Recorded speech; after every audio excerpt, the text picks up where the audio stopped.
तो दोस्तों देखिए फिर से हम लोग आ चुके हैं नई वीडियो के साथ। ये वीडियो है क्लास 10th के विद्यार्थियों के लिए, जिसमें हम देखिए ये हम लोग का चैप्टर प्रकाश का परावर्तन तथा अपवर्तन। देखिए आप लोगों के लिए ना हर एक चैप्टर से जितने भी सब्जेक्ट का क्वेश्चंस है सब्जेक्टिव वो सब करवाया जाएगा। पहले हम लोग का आएगा लघु उत्तरीय, उसके बाद आएगा दीर्घ उत्तरीय मतलब लॉन्ग टाइप क्वेश्चन, ये है शॉर्ट टाइप क्वेश्चन। तो आप लोग पूरा देखिएगा और हर एक चैप्टर से आएगा, ठीक है।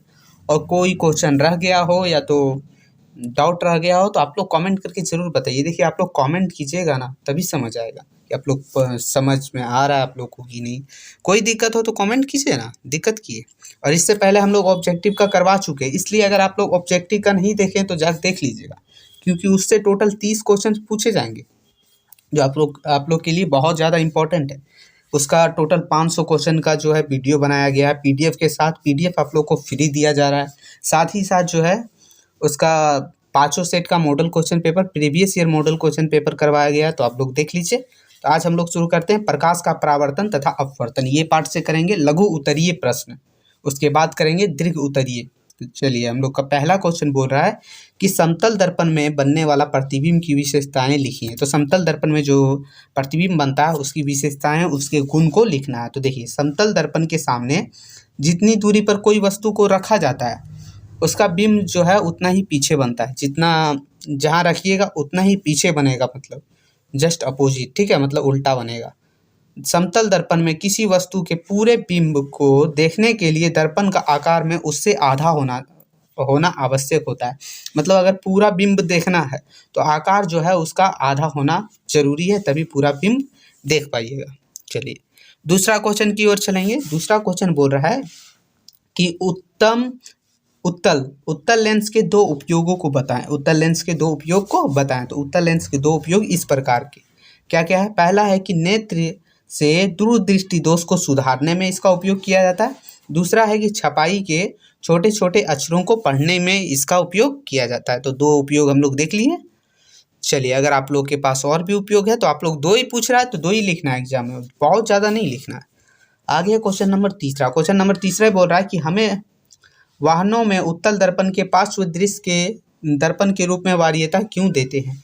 तो उत्तल दर्पण को पार्श्व दृश्य दर्पण के रूप में इसलिए वरीयता देते हैं क्योंकि वे जो है सदैव प्रतिबिंब जो बनाते हैं वो सीधा बनाते हैं। कैसे? वो सदैव जो है सीधा प्रतिबिंब बनाते हैं।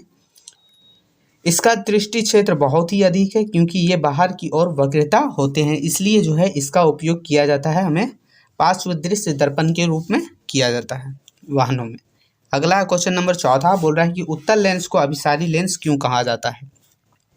तो चौथा का आंसर है, बोल रहा है कि उत्तल लेंस के द्वारा आपतित समांतर किरणें अपवर्तन के फलस्वरूप मतलब अपवर्तन के बाद एक बिंदु पर मिलती है। यानी उत्तल लेंस का जो प्रकाश है समांतर किरणें से अभिसारित करता है, फैलता है, अतः उत्तल लेंस की इसी गुण के कारण अभिसारी लेंस इसे कहा जाता है। ठीक है, चलिए अगला क्वेश्चन है पांचवा नंबर क्वेश्चन है। बोल रहा है कि प्रकाश का परिकर्णन से आप क्या समझते हैं। तो जब प्रकाश किसी ऐसे माध्यम से गुजरता है जिसमें धूल तथा अन्य पदार्थों के अंतर्गत सूक्ष्म कण होते हैं तो इसके द्वारा प्रकाश सभी दिशाओं को प्रसारित होता है, मतलब फैलता है। इसे प्रकाश का परिकर्णन कहते हैं, फैलना। ठीक है, तो सूर्य का प्रकाश का परिकर्णन के कारण आकाश का रंग नीला दिखाई पड़ता है। ये था क्वेश्चन नंबर छठा। देखेंगे तो क्वेश्चन नंबर छठा हम लोग का है, बोल रहा है कि प्रकाश के अपवर्तन नियमों को लिखें।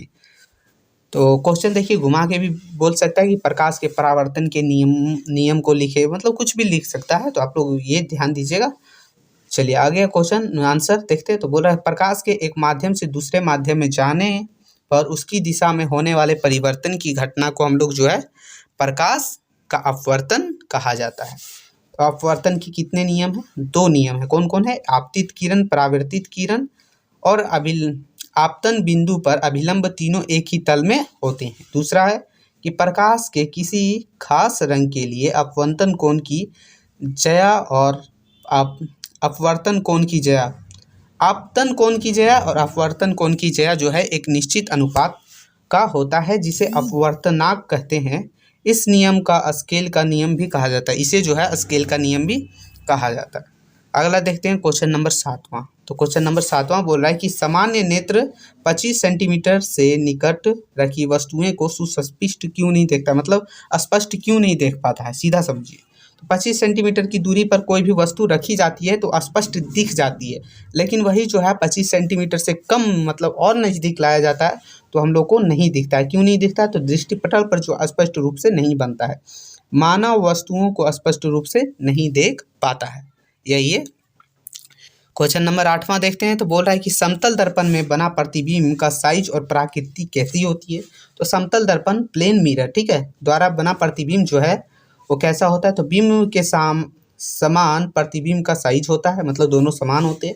दूसरा है कि प्रतिबिंब दर्पण के उतना ही पीछे बनता है जितना दूरी पर वस्तु समतल दर्पण के सामने होती है। आगे है कि काल्पनिक प्रतिबिंब बनता है, कैसे? काल्पनिक। चलिए अगला देखते हैं क्वेश्चन नंबर 9वां।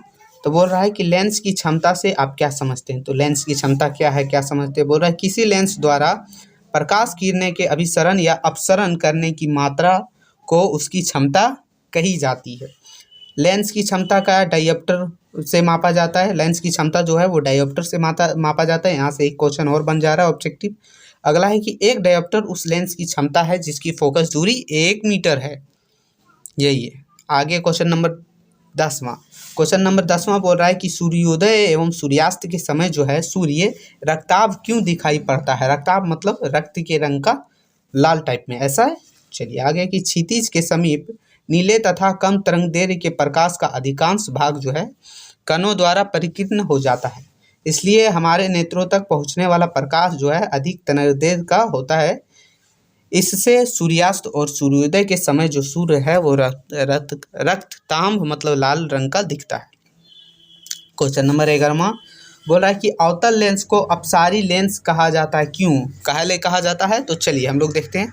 तो अवतल लेंस के द्वारा जो है समांतर प्रकाश की किरण अपवर्तन के बाद आपतित होकर आपस में फैलती जाती है। यानी अवतल लेंस प्रकाश के समांतर किरणों को अपसारित कर देता है। अवतल लेंस की इसी गुण के कारण इसे अपसारी लेंस कहा जाता है। उसे कहा जाता है अभिसारी, इसको अपसारी, ध्यान रखिएगा। आगे क्वेश्चन 12 नंबर बोल रहा है कि तारे टिमटिमाते हैं किंतु ग्रह नहीं टिमटिमाते, क्यों? कहा ऐसा होता है? तो देखिए ग्रह तारों की अपेक्षा बहुत समीप है, बहुत नज़दीक है, अतः इससे कितना पर्याप्त प्रकाश मिलता है कि वायुमंडलीय परतों का घनत्व का अस्तित्व के प्रभाव के चलते प्राप्त किरणों की संख्या में अपेक्षाकृत कम ही कमी आती है और वे लगभग अस्थायी रूप से चमकते दिखते हैं। तारे से चलने वाली प्रकाश किरण वायुमंडल के विभिन्न घनत्व वाले परतों से गुजरने पर किरणें की पथ में विचलन होता है और तारे का प्रकाश विभिन्न क्षणों में आपतित होती और टिमटिमाती नजर आती है। मतलब जो है ना तारे है वो ग्रहों से कितना ही बहुत ही ज़्यादा दूर है, जिसके कारण जो है वो देखने से चमकती हुई दिखाई देती है वायुमंडलीय अपवर्तन के कारण, ठीक है। चलिए आगे है क्वेश्चन नंबर 13 बोल रहा है कि कौन सी लेंस वास्तविक और आभासी दोनों प्रकार की प्रतिबिंब बनाता है। तो उत्तल लेंस जो है वो वास्तविक भी और अभिसारी दोनों प्रकार की जो है प्रतिबिंब बनाता है। जब बिंब फोकस से बाहर हो तो लेंस वास्तविक प्रतिबिंब और जब फोकस के भीतर हो तो आभासी प्रतिबिंब, मतलब दोनों बनाता है कौन? उत्तल लेंस।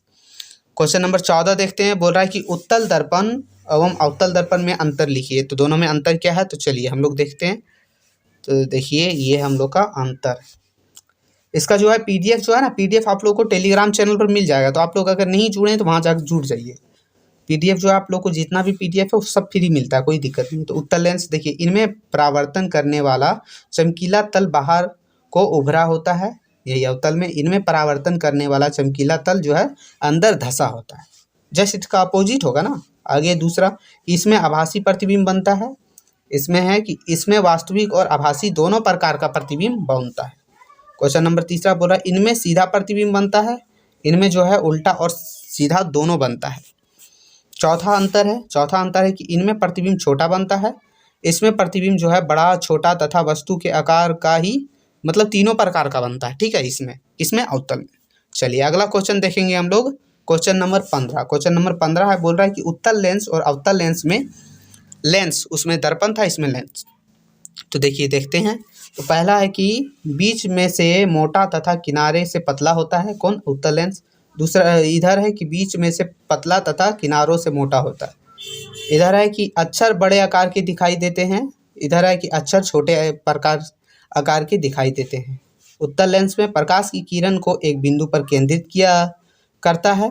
इधर है कि प्रकाश किरण पुंज को बिखेर देता है, मतलब बिखेरना मतलब छीट देता है, ठीक है। आगे है क्वेश्चन नंबर चौथा, सॉरी चौथा दिया है कि वस्तु का प्रतिबिंब वास्तविक, आभासी तथा उल्टा बनाता है। यही जो है वस्तु का प्रतिबिंब आभासी और सीधा ही बनाता है। अगला ऑप्शन, अगला है कि लेंस की बाईं तरफ हिलाए तो प्रतिबिंब दाईं की गति करता है, लेकिन इसमें जो है लेंस की बाईं तरफ हिलाए तो प्रतिबिंब बाईं तरफ हटेगा। देखिए अगला है कि इसकी फोकस दूरी जो है ऋणात्मक होती है, धनात्मक होती है, और इसकी ऋणात्मक होती है। तो यही कुछ कुछ अंतर थे जो आप लोग को, अगर इससे भी कुछ अच्छा अंतर है तो आप लोग उसमें भी लिख सकते हैं। जरूरी नहीं है यही लिखना है, इतना लंबा लंबा, छोटे छोटे टुकड़ों में करके आप अपने भाषा में भी लिख सकते हैं। तो यही था चैप्टर प्रकाश परावर्तन तथा अपवर्तन के नियम से जो हम लोग लघु उत्तरीय जो भी क्वेश्चन था वो लिए थे। तो आप लोग को वीडियो अच्छा लगा हो तो लाइक कर दीजिएगा और अपने सारे दोस्तों के पास शेयर कर दीजिएगा और कमेंट करके ज़रूर बताइएगा। तो फिर मिलते हैं आगे की वीडियो में, तब तक के लिए जय हिंद जय भारत।